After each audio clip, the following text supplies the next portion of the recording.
Hello guys, আজকে আমরা মাংসের কিমা এবং সবজি দিয়ে ভেজিটেবল মাংস রান্না করব। আপনারা শেষ পর্যন্ত দেখতে থাকুন।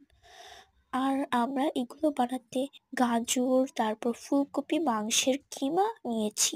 আপনারা চাইলে অনেক কিছু নিতে পারেন। তারপর আদা রসুন পেস্ট, তারপরে হচ্ছে মরিচের গুঁড়া, লবণ, তারপরে জিরা গুঁড়া, আর হচ্ছে গোলমরিচের গুঁড়া দিয়ে দিয়েছি। আপনারা প্রথম চ্যানেল খুলেছি, আপনারা সবাই আমাদের ভিডিওতে সাবস্ক্রাইব এবং সাবস্ক্রাইব এবং কমেন্ট করবেন। আমরা আপনাদের শনিবারের ভিতর বিরিয়ানির স্পেশাল রান্না দিতে চলছি। আমি মাংসের ভিতর সবকিছু একটু একটু করে দিয়ে দিচ্ছি, দিয়ে তারপরে আমরা ম্যারিনেট করে নিব। আপনারা অবশ্যই মাংসটাকে ভালো করে ম্যারিনেট করবেন।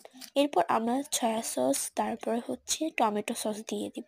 প্রথমে সয়া সস এবং তারপরে টমেটো সস।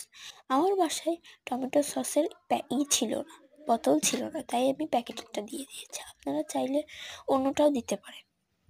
এবং আমরা এখন ভালো করে ম্যারিনেট করে নিব। আমি নতুন ভিডিও করছি, তাই ম্যারিনেট করা অতটা দেখাতে পারলাম না, আপনারা ভালো করে করে নিন। এরপর আমরা কড়াইতে তেল দিব। তেল দিয়ে তারপর কড়াইয়ের ভিতর এগুলো ছেড়ে দিব। হালকা একটু গরম করবো, বেশি গরম করবো না। করার পর কড়াইতে হালকা হালকা একটু ভাজা ভাজা করবো। ভাজা ভাজা করার পর আমরা এর ভিতর একটু সামান্য পানি দিব। পানিটা আপনার ভাজা ভাজা হলে দিন, তাছাড়া আগে দেওয়ার দরকার। পানিটি দিয়ে আপনারা একটু নাড়াচাড়া করবেন। নাড়াচাড়া করে